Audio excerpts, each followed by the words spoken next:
Aloha class, I am grateful and happy to be sharing and presenting the final presentation or the final paper for this English class. My final paper is based on, or my final research is titled, the final paper is titled Interconnection Between Happiness and Suffering.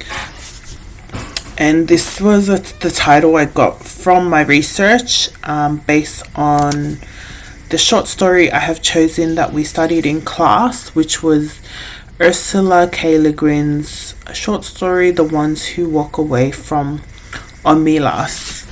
The question that was the basis of my research to this paper was, do you need to suffer to be happy?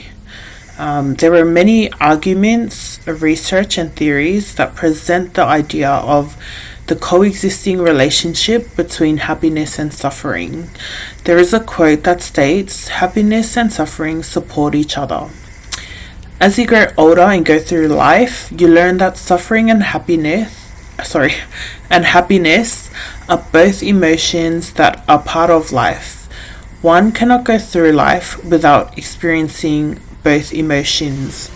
And that was a highlight from what I got reading the short story, The Ones Who Walk Away from Omelas. So I wanted to further research into that topic in that novel or that short story and see the argument of how happiness and suffering kind of balance each other out, and that you literally can't live life avoiding either happiness or suffering, or you can't experience happiness without also experiencing suffering, and suffering without happiness, vice versa as well.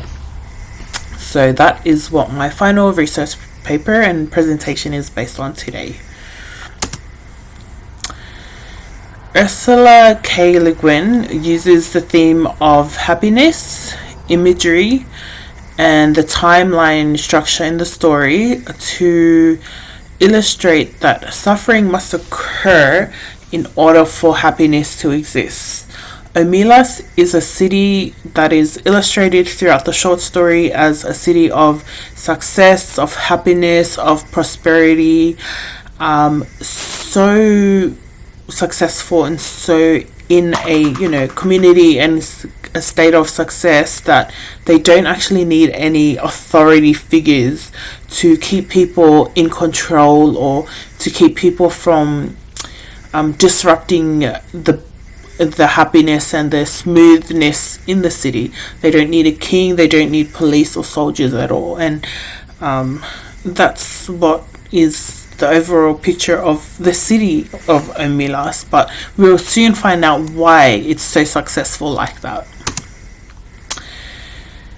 So Le Guin uses the theme of happiness to highlight the importance of how happiness and suffering coexist. Using the theme of happiness emphasizes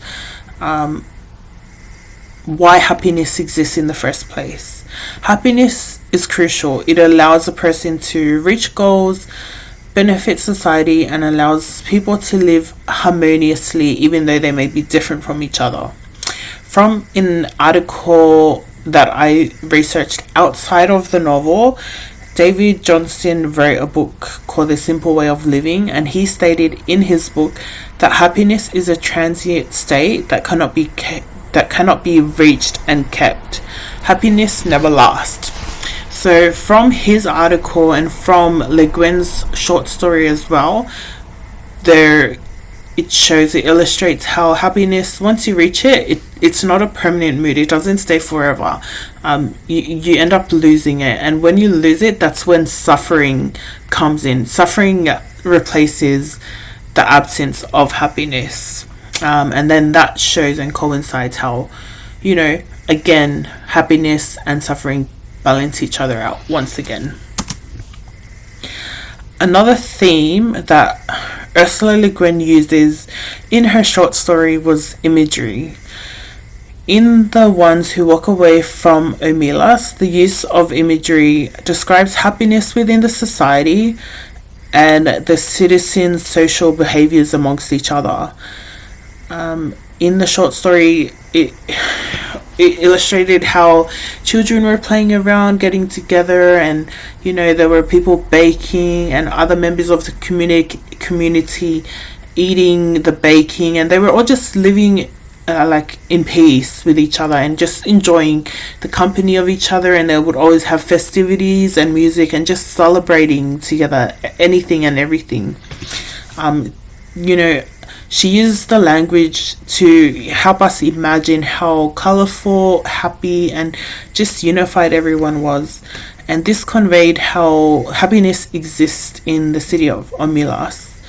N.A. Turner, who is an author from a different source, so he wrote an article, Why Pain and Suffering Are Necessary If You Want to Feel Happy, where he explains to ride that hideous wave knowing that you'll learn something and end up on the other side eventually.